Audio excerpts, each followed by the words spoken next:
Although creepy clowns like Pennywise are terrifying, we know they are fictional. But what if I told you that one killer clown was as real as you and I, performing a whole array of tricks that were not intended for his audience? To many people, John Wayne Gacy was just the friendly man next door who loved to entertain young children. He often dressed up as his alter ego, Pogo the Clown, at parties that he hosted at his home for the entire neighborhood. Sounds like a regular Mr. Rogers, right? Well, not exactly. Welcome back to Twisted Minds. My name's James, and today we look into the case of John Wayne Gacy, a serial killer who would don the outfit and personality of a clown to perform unspeakable acts on young men.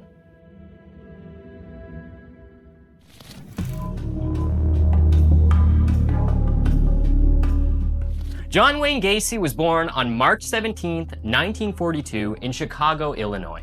Sadly, Gacy and his siblings grew up with an alcoholic father who would beat them with a razor strap every time he was too drunk. His mother also got this treatment, often being beaten when his tyrant of a father thought she had stepped out of line. Things weren't just bad at home for Gacy, as he was also an outcast at school, being unable to play with other children due to a congenital heart condition. Gacy Sr. saw this as a weakness, something for John to be ashamed of. John later realized that he was sexually attracted to men, something he struggled a lot coming to terms with, especially knowing what his father would do if he found out.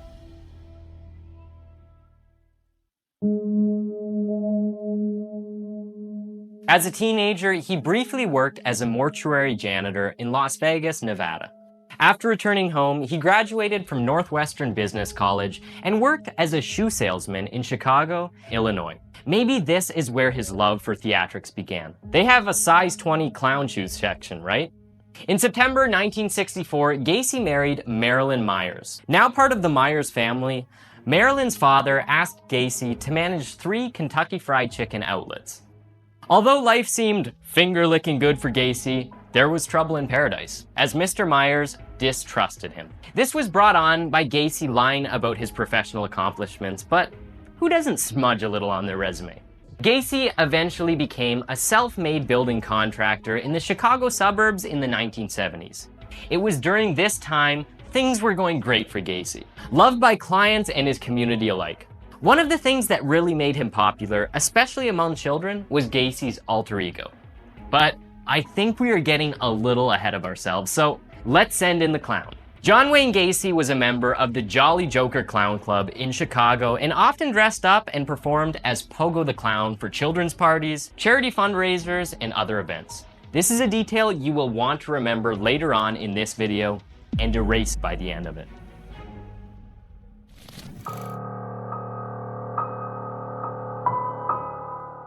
Although Gacy seemed like a fun-loving goofball to many, he was hiding a darker side. In late 1968, Gacy was charged with the crime of sodomy for paying a 16-year-old boy to perform a sexual act and with hiring another teenager to beat up the 16-year-old he had abused. On the 2nd of December in 1968, Gacy was sentenced to 10 years in Iowa State Reformatory for Men. The very next day, his wife Marilyn filed for divorce, which was official on the 18th of September, 1969. Ironically, while in prison, Gacy treated other homosexual inmates badly, telling his friends that he was famed by an envious enemy. Bozo the Clown, maybe? After being released on parole in June 1970, Gacy returned to Chicago, where he worked as a chef. He bought a house at 8213 West Somerdale Avenue in Norwood Park, an address that now lives in infamy. Here, Gacy became respected as the resident nice guy. Unbeknownst to them, however, he would cruise Chicago in the dead of night, looking for young males to pick up. Eventually, this led to him getting charges of disorderly conduct in February 1971, which were later dismissed, and charges of aggravated battery and disorderly conduct in June 1972, which never made it to trial. On the 1st of July 1972, Gacy married a divorced woman named Carol, who was unaware of his sexuality. Carol had children from a previous relationship to whom Gacy was a good stepfather to, by all accounts. The family even held lavish theme parties and invited the entire neighborhood, as well as whatever political figures Gacy could persuade. On the 3rd of January 1972, Gacy's behavior changed and his violent temperament, perhaps adopted from his father, got out of control. After luring a young man home for sex, Gacy stabbed him to death. This began a chain of murders, fueled by his twisted sexual fantasies.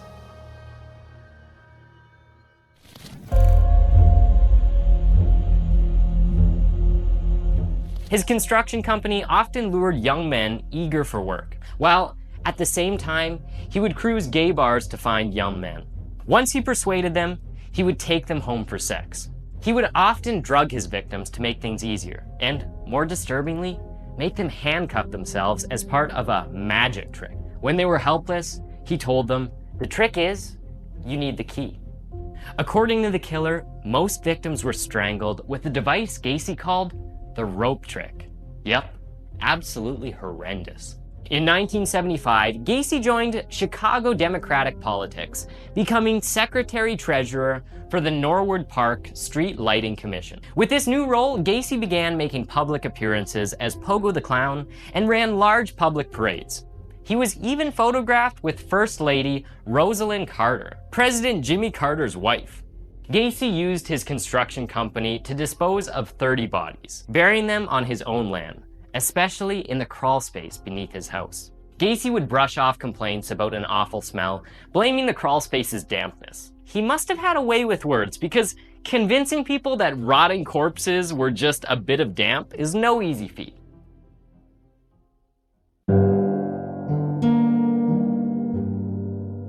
It is believed that not all of Gacy's victims were buried at the house, with at least 4 bodies being dumped in the Des Plaines and Illinois rivers. Gacy may have even killed others during business trips, although that has never been proven. His second wife, Carol, though not knowing her husband was a killer, did know their marriage was on the rocks, finding signs of late-night visits from young men, as well as finding sexual videos and photos of gay men inside the home. The marriage eventually ended in March 1976. Carol continued to visit John, accepting the fact that he was gay, but not knowing about the bodies buried beneath the house they once shared.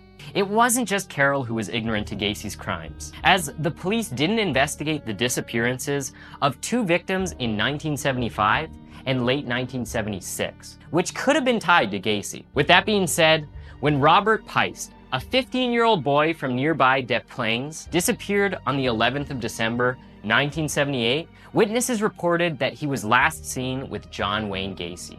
After a lengthy investigation, police discovered several holes with human remains in the crawl space beneath the house. Caught red-handed, the killer clown confessed to the murders of about 30 people. At first, Gacy cooperated with the investigation, drawing a map of all the graves. Afterwards, however, he pleaded not guilty by reason of insanity, and even hinted that he had shared the house with others who may have killed a few of the victims. Sure, John. I'm sure everyone believed that one. After a gruesome and difficult trial, in March of 1980, the jury gave a verdict of guilty on all 30 accounts of murder, with 12 of them carrying the death sentence.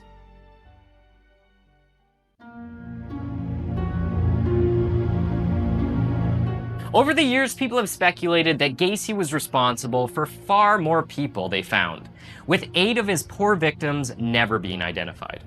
Well, as Gacy learned firsthand, not everything can stay buried forever. In 2011, authorities exhumed the remains of the other 7 victims buried without police knowing who they were. Within weeks, the sheriff's office announced they had identified one set of remains as William Bundy, a 19-year-old construction worker. In 2017, one of the unidentified men, known simply as victim number 24, was identified as 16-year-old James Jimmy Byron Hackinson. In 1976, Hackinson had left his home in St. Paul, Minnesota, and traveled to Chicago to begin a new life in the city. On August 5th, he called his mother to let her know he had arrived safely, but shortly afterward, he had a run-in with a clown. In 1979, Hackinson's mother contacted the police to find out if her son was one of Gacy's victims, but she didn't have her son's dental records to help identify him as a victim. Sadly, Hackinson's mother died in early 2000s, and in 2017, other family members provided DNA samples that found him a match for victim number 24. The latest victim to be identified was revealed on October 25th of this year, 2021. Authorities in Illinois had managed to use specialized DNA techniques to identify Francis Wayne Alexander, a North Carolina man who moved to Chicago as another previously unknown victim. It is believed that Francis was killed somewhere between 1976 and early 1977. This, of course, has brought closure to a family who have been desperate for answers for a staggering 45 years.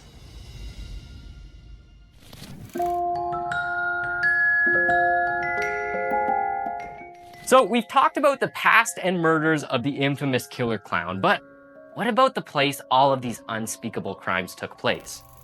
The house of John Wayne Gacy was located at 8213 West Somerdale Avenue in Norwood Park, close to Chicago's O'Hare International Airport. It wasn't just the neighbors who complained about the stink of the house, as family members also made comments. He would often explain it away as mold and dead rats. The house was a simple one-story ranch house in a middle-class neighborhood. Gacy had fashioned a trapdoor leading to a crawl space beneath the house, which made it a handy way to dispose of his victims' bodies. Others were buried in the backyard or dumped in the nearby Des Plaines rivers, leaving no shortage of locations to hide the bodies. In 1978, with Gacy under arrest, the house was destroyed in an effort to find more evidence. A year later, the house and all structures on the property were demolished, with a new house eventually built on the land. In 1986, city officials changed the address from 8213 West Somerdale Avenue to 8215 in the hopes of erasing the bloody past of the land.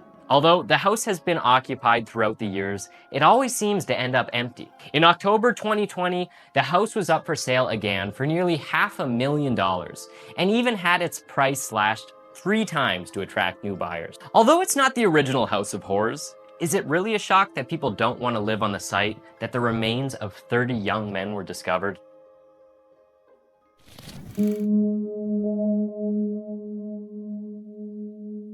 Gacy's trial began on February 6, 1980, with Gacy already confessing to all of his murders. The only thing left to do was to determine if he was insane. Gacy had told police that he had committed the murders while taken over by his alternate personality. Mental health professionals argued about Gacy's sanity, but it was the jury that finally found him guilty, establishing him as one of the most brutal serial killers in US history. He was eventually sentenced to 12 death sentences, as well as 21 life sentences. John Wayne Gacy was locked up at the Menard Correctional Center in Illinois for almost a decade and a half, appealing his sentence and giving a number of contradicting stories about his murders during interviews. Despite his best efforts, he was eventually given an execution date. On May 10, 1994, John Wayne Gacy was strapped to the bed in full view of witnesses and administered a fatal injection. Before that final moment, however, Gacy was given his last meal, which was a feast of 12 deep-fried shrimp, French fries, a pound of strawberries, and a bucket of original recipe chicken from KFC. Yes, from the very same restaurant chain he managed for his father-in-law, Mr. Myers, 32 years previously. John Wayne Gacy is a serial killer that has gone down in infamy around the globe. A classic example of a seemingly nice guy with dark and heinous intentions that are fueled by lust and an unmerited hatred for his own sexual orientation. One of the workers involved in the demolition of John Wayne Gacy's house once said, "If the devil's alive, he lived here." After hearing the story of the killer clown, can you disagree? Clowns hide behind a mask of drama, color, and humor, but masks can also hide deep secrets and the faces of unfathomable evil. Thanks for tuning in to Twisted Minds. That was the case of John Wayne Gacy, and why don't you go ahead and click on one of the 2 videos on your screen for another one of our videos.